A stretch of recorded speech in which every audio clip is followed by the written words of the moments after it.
guys, welcome to our channel. So today we will be walking you through the steps of how to do your interview. So there are a lot of universities in Latvia that you can apply for, and each university will have a different way of doing their interviews. So we will break that down and we'll go through some popular questions as well. So in the first section, I'm just going to tell you some questions that are usually asked. So there'll obviously be a question, introduce yourself, which educational institution you are applying to, what is the program you're applying for, what would you classify as your strengths and weaknesses, why did you choose this particular university.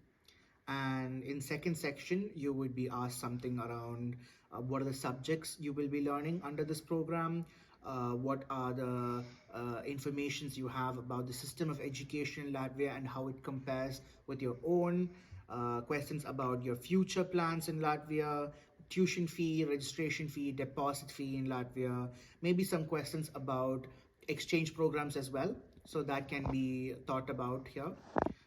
In the third section, it's a lot related to Latvia itself. So it's going to be questions about Latvia, specifically the capital, languages, currency, the weather, and information about where you plan on living, if you have any friends or family in Latvia. All this information will be here. So the next section is section 4, which is going to be finance related. And in this section, they'll be asking you who is your sponsor, what does your mom and dad do for a living, how much money do you plan on spending in Latvia every month, how much money do you have to show in your bank statement for visa, and this is the finance section. So the fifth section is going to be a little bit more job related. Do you plan on working part-time or full-time? Do you know how many hours you're allowed to work part-time or full-time? And what would be your ideal part-time job maybe? And the last section, which I didn't even say there was a last section, so this would be the miscellaneous section. So there's usually two different types of interviews. One is usually pre-recorded interviews. The pre-recorded interviews are usually done when the questions are already recorded, and when the person appears for the interview, the questions are asked and then given about 1 to 2 minutes to respond. And each question is given such time. So in these kind of interviews, the questions are usually fixed, or they'll have some list of questions that are usually alternated depending on the students who are coming for the interviews. The second type of interviews are in-person interviews. So this is the more popular one, where there's always an interviewer and then the student. So different universities have different interviewers, and you'll have to take into consideration their what do I call accent and their way of asking questions. And you should always be very proactive in answering their questions and always answer the question to the point. If you keep circling around the point and don't get to it and you talk a lot, the interviewers might get a little annoyed. So always answer short and to the point, unless they are asking you descriptive questions where you actually have to speak a lot. So these questions are usually asked in order for them to judge your English standard. So just keep this in mind. So when it comes to interviews, there are usually about 5 different types of questions, or 5 different categories. So the first category is usually personal. So personal questions are about you, as in what's your name, what is your educational background, what is your aspirations, what do you consider are your strengths and your weaknesses. So things like this would come under your personal section, which is usually the first set of questions asked you in an interview. So the first part is usually always a self-introduction. So you are asked to introduce yourself. So this is something you can already pre-prepare. So the best way to answer this would be give your name, your age, where you are from, what is your educational background. You can also go on to say your hobbies and things you like to do. So this would be your introductory part, which you should already have prepared before the interview. So then you will get questions maybe about strengths and weaknesses as a person. So it can be phrased many different ways. It can be like, what do you think you are good at? What do you think makes you a good student? What are your strengths? So just the opposites would apply for weaknesses. And in these questions, you should definitely talk about strengths, as in if you're good at conversation, or if you're good at studies, if you're a good athlete, things like this can be included in your strengths area.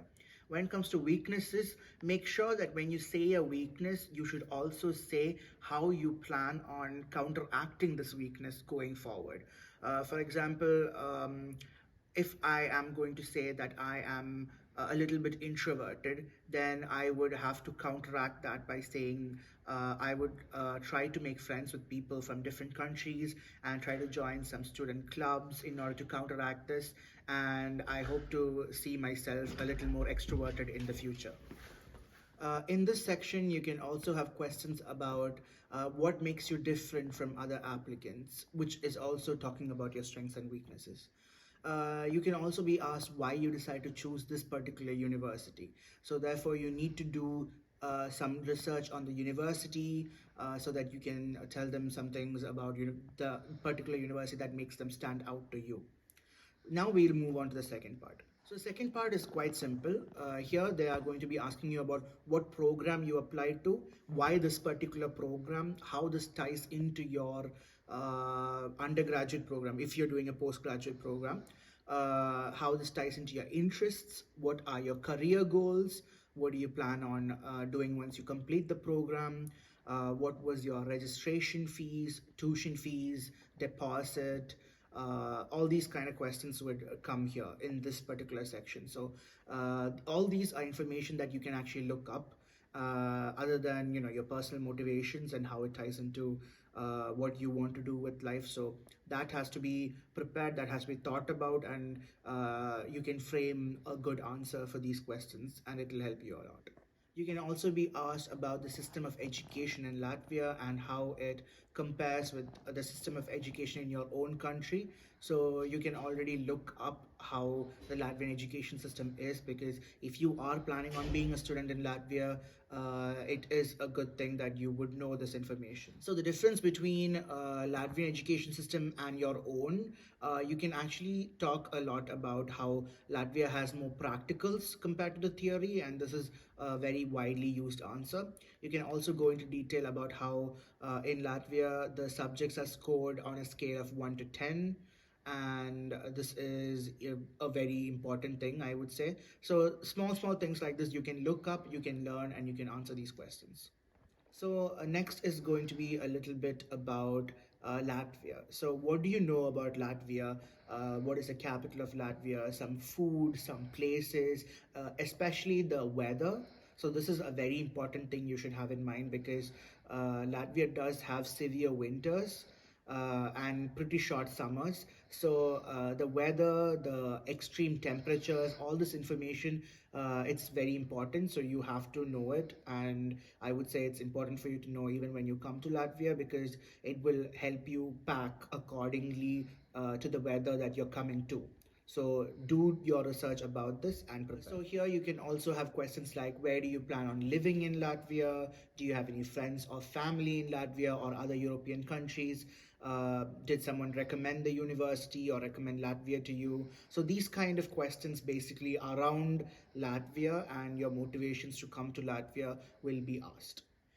The next section would be a finance related section, as in who is sponsoring your education, what does your mom and dad do for a living, do you plan on working in Latvia during your studies? So these kind of questions would come here. Of course, you will also be asked to know the minimum amount you are required to have in your bank statement for visa application. So this is a very important thing to know. It used to be around 6,000 euros, but there has been an inflation, and therefore the price has increased on the day of recording right now in February of 2023. It has increased to 7,440 euros. So we always recommend students to show 8,000 euros, because the conversion rates can always go up and down, and therefore just to be safe you can show a little higher amount. So moving on to section 2. So this is going to be a little bit related to your studies and your motivations. So here the first question is usually what are the subjects related to your studies. So you should have an idea of what subjects you will be studying. because actually almost all the universities have the modules under each program listed on their websites, so you can get in and check those. So in the fifth section, it's going to be a little bit more about how you imagine your life in Latvia. So do you plan on working part-time or full-time? How many hours are you allowed to work? So I'll just give you some information about this as well. So if you do plan on working part-time in order to, keep up with your expenses in Latvia, you can say that. It's not a wrong answer. It wouldn't jeopardize your application. So you can say, I do plan on working part-time to take care of my day-to-day expenses. It's not a bad thing. And if you're an undergraduate student, you're allowed to work 20 hours per week. And if you're a postgraduate student, you're allowed to work 40 hours per week. And in postgraduate, I'm including master's and PhD programs as well. So there's going to be some miscellaneous questions that don't fit in any of these areas. Questions like, if you had $1 million, what would you do with it? Or questions like, what would be your dream job? Or what would be the job that you would never do? What are the 3 countries you would like to visit? How would your best friend describe you in 3 words? So questions like these are not exactly related to your studies or your university or Latvia, but these questions are usually asked to kind of gauge your thinking and also your English.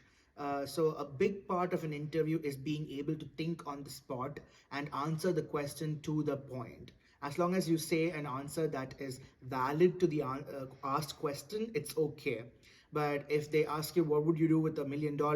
And you say, I'm a caring person, it would be a very big problem. So make sure you listen to the question. If you have a problem with the question, you can always ask them to repeat it. Thank you guys for watching. So see you again in a new video very soon. Take care. Bye-bye.